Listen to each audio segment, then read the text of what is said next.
بسم اللہ الرحمن الرحیم۔ اپنا بھلا چاہنے والوں کا بھلا چاہنا کوئی کمال نہیں ہے، کمال اپنا برا چاہنے والوں کا بھلا چاہنا ہے۔ یہ کمال دکھایا تھا محمد رسول اللہ نے کہ وہ انہوں نے کسی قوم کی ہلاکت کی بد دعا تو کیا کرتے، ہلاکت کا فیصلہ لے کر نافذ کرنے والے فرشتے طائف کے میدان میں اتر گئے۔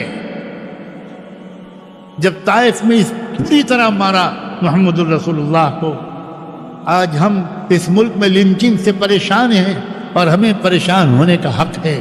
ہمیں پریشان ہیں ہم بہلو خان پر، ہم پریشان ہیں عمر پر، ہم پریشان ہیں فلاں پر، ہم پریشان ہیں تبریز پر، ہم پریشان ہیں فلاں دلت نوجوانوں پر جن کی لنچنگ کی گئی۔ مگر لوگوں، فاکم بدہن طائف کے میدان میں لنچنگ کی گئی تھی انبیاء علیہ السلام کے سردار کی۔ وہ تھی موب لنچنگ، سب سے خطرناک موب لنچنگ، ایسی موب لنچنگ جس پر تھرا گیا تھا آسمان، جس پر کبا گئے تھے فرشتے، اور ان فرشتوں نے اللہ کے دربار میں یہ خود کہنا شروع کر دیا تھا کہ اللہ کب تک ہم دیکھیں گے کہ آپ کے چہیتے محمد پر اس طرح موب لنچنگ ہوتی رہے، کب تک ہم دیکھیں گے؟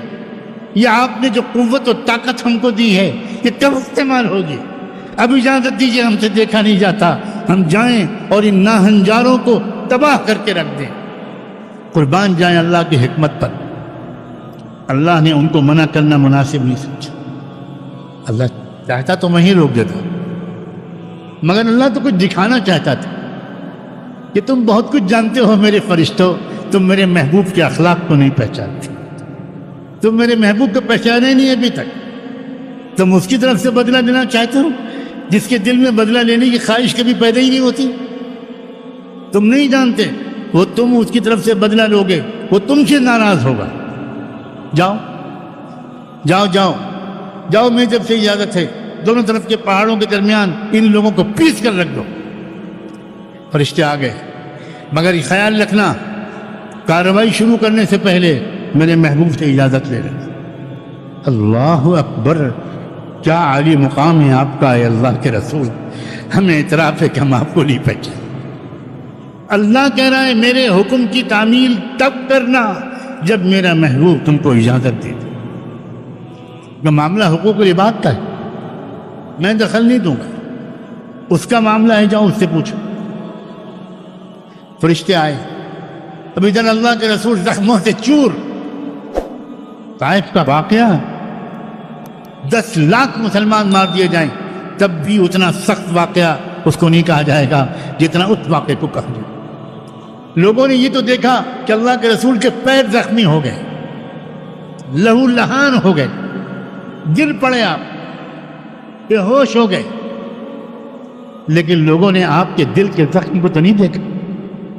پیروں کے زخم کو دیکھنا آسان ہے، دل کے زخم کو دیکھا اللہ نے۔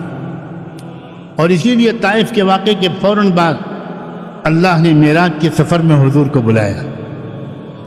معراج کا واقعہ طائف کے واقعے کے فوراً بعد ہوا، گویا اللہ نے یہ پیغام دیا کہ محمد، زمین والوں کے سلوک کو چھیل کر کبھی دخاطر نہ ہونا، تمہارا دل ٹوٹ نہ جائے، آؤ آسمانوں میں دیکھو، آسمان والے اور آسمان والوں کی نظر میں تمہارا مقام کیا ہے۔ قاب قوسین یا ادنی۔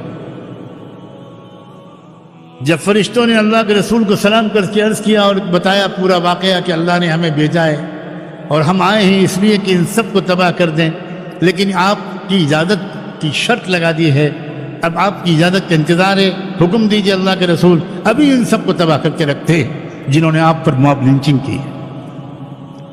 جواب دیا اللہ کے رسول نے، کیا اللہ نے میری اجازت پر موقوف رکھا؟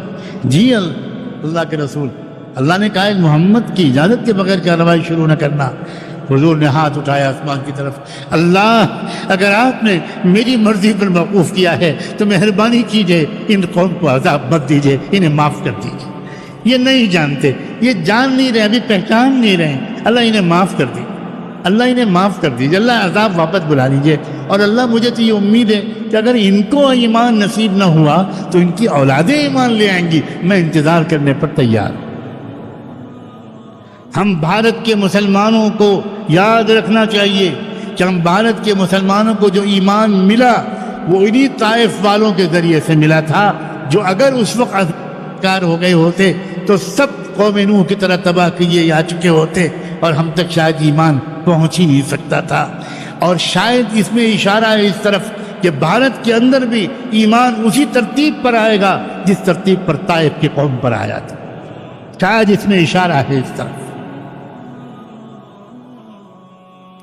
اے خانقاہ میں آنے والے میرے پیارے دوستوں، ساتھیوں، نوجوانوں، بوڑھوں، بزرگوں، علماء، مردوں اور عورتوں، اور اے یہاں کے اداروں میں پڑھنے والے طلباء اور طالبات اور پڑھانے والے اساتذہ، اور وہ تمام لوگوں جو جہاں بھی بیٹھ کر مجھ کمزور و ناتمہ کی آواز سن رہے ہو، آج یہ وعدہ کرو کہ ہم اس ظلم کا بدلہ انصاف سے، کیا خدمت سے لیں گے، محبت سے لیں گے۔